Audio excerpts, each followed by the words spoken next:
Sense, back at you. Coming to talk to you about how we losing our privacy and our Fourth Amendment rights. You do what I'm saying?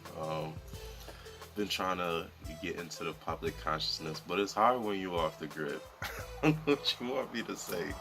So I had to figure out some shit that just seemed relevant to talk about. And I started thinking about how when you off the grid, you have something that a lot of people don't have, which is privacy. A lot of people don't value their privacy. And it's like people just want attention so much. It's like attention is like the opposite of privacy. You know what I mean? Like if you want to be a celebrity, you don't want your privacy. You understand what I'm saying? I don't want your attention. Like I want people to hear what I have to say or how I think and see where we agree or disagree and talk about it. I want to have that conversation, but I don't want to be known for being on camera. Like that's never been me. You know what I mean? People who love attention you can't love attention and love privacy. It's like they're kind of like the opposites. You know what I mean? Fourth Amendment is about your privacy, your unreasonable or reasonable search and seizure, keeping you detained at a traffic stop and frisk. I heard Trump is about to pop off stop and frisk in Chicago. They got me thinking, like, we don't have much physical privacy. I don't know if that's really gonna happen. He's pushing for it to happen, but even though crime has been declining without his help, but yeah, I wonder, like, I'm not with the whole physical invasion of privacy. Not with a lot of this invasion of privacy. And I wonder what are the precedents that are going to be set in this era, because you got to understand there will be precedents set in this era on what can be taken and used as a search and seizure on the internet. You know what I mean? Because a lot of people on social media waving guns and then they get ran down on for having guns on them. And it's like, you're telling people, you know what I mean? Like, does a Fourth Amendment apply to, can you have, like, should you be able to wave a gun on Instagram and not get arrested for it? Or not have police run up on you and say they have a warrant? Like, is that something, like, I don't know. You know what I mean? And it hasn't gotten that serious yet, but with your man, new Supreme Court Justice, I'm sure it'll happen eventually, where there'll be a court case that will get escalated to that level and it'll set the precedent. So it just got me thinking, like, we don't have any privacy, you know what I mean? As long as you have any information recorded digitally, you gotta accept that information may not be private. Because even if it is private, someone could steal it digitally. And unless you're better at protecting your information than they are at stealing it, ain't really much you can say. You know what I mean? What does privacy matter? Would you just let a stranger go through your phone and read all your text conversations, all your notes, all your pictures, all your videos? Like, you know what I mean? Like, I wouldn't, you know what I mean? And I don't have anything that would get me in trouble legally, but I also don't have anything that I feel like I don't have everything that I feel like I want to share with the world. Like, would you let someone who is about to interview you for your job go through everything in your phone? Like, what's unreasonable? You know what I mean? What's unreasonable? It's hard for me to know what's reasonable. I'm gonna read this to you. The right, this is the Fourth Amendment. The right of the people to be secure in their persons, houses, papers, and effects against unreasonable searches and seizures shall not be violated, and no warrant shall issue but upon probable cause, supported by oath or affirmation, and particularly describing the place to be searched and the persons or things to be seized. That's the Fourth Amendment. It doesn't describe what happens when you are being digitally searched.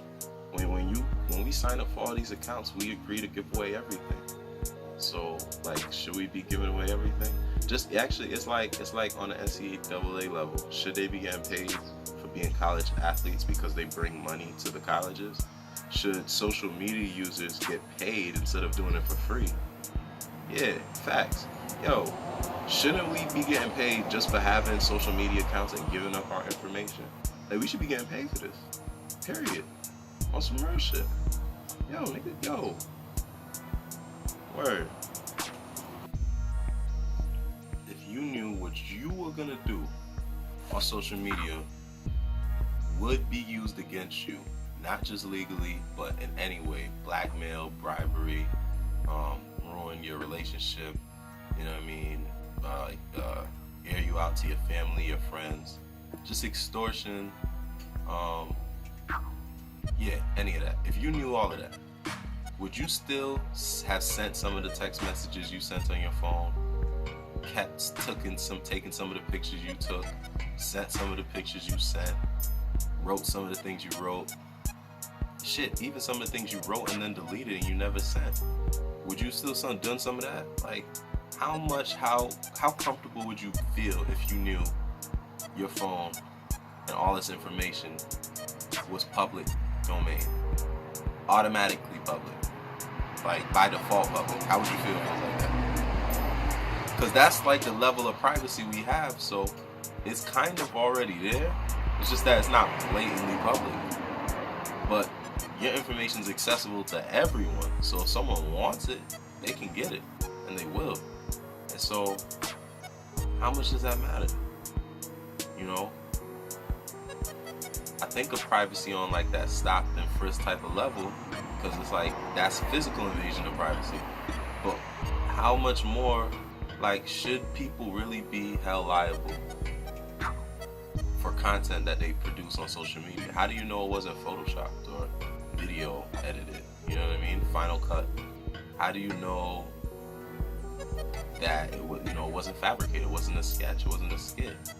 How do you know that what you think they're engaging in as criminal is all a stunt and it's a setup for capturing people's attention? People are giving up their privacy for attention. What are we really saying when people are getting in trouble for doing stuff on social media because they're trying to win the attention game, when they know that half the shit is fake? Some of the shit isn't even real, and it's like it's misleading to think it's real. And we need to differentiate between what is a stunt, what is an act, what is a play, and what's real, and what's actual, and what's really taking place. Because just having people thinking that all this shit is real in itself is dangerous. You know what I mean? Like, how far should the Fourth Amendment rights protect me? How much can they protect me for what I'm doing on the internet? How much should they protect me? Because at some point, there has to be like a line of what can be used against me for being on the internet. Can you say I'm this kind of a person that needs to be searched? Or can you not say that because you don't know what's really going on since you're not really there?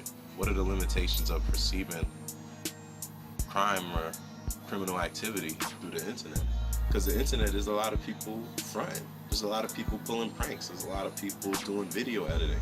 So sometimes that shit's not even real. Like, how is it that we cool with being prosecuted for being on the internet? You dig what I'm saying? And you got Trump talking about adding stop and frisk policies to Chicago. Like, that's actually helping crime drop. Crime been dropping without them, without Trump's administration in there. So he's not helping the problem right now, and they already know what is helping them build trust with the community and lower the amount of violence. So it's like, why do you want to make it more aggressive? Why do you want to increase the hostility in the nation? You're trying to cape for a police officer that shot a dude that was running away from him. Yes, he had a knife, but he was running away from the police. And this man shot this kid, 14-year-old kid, running away from the police 16 times. And you're trying to cape for him and say, oh, we need to send the feds in because Chicago has carnage going on? Like, what are we really talking about? Come on, son.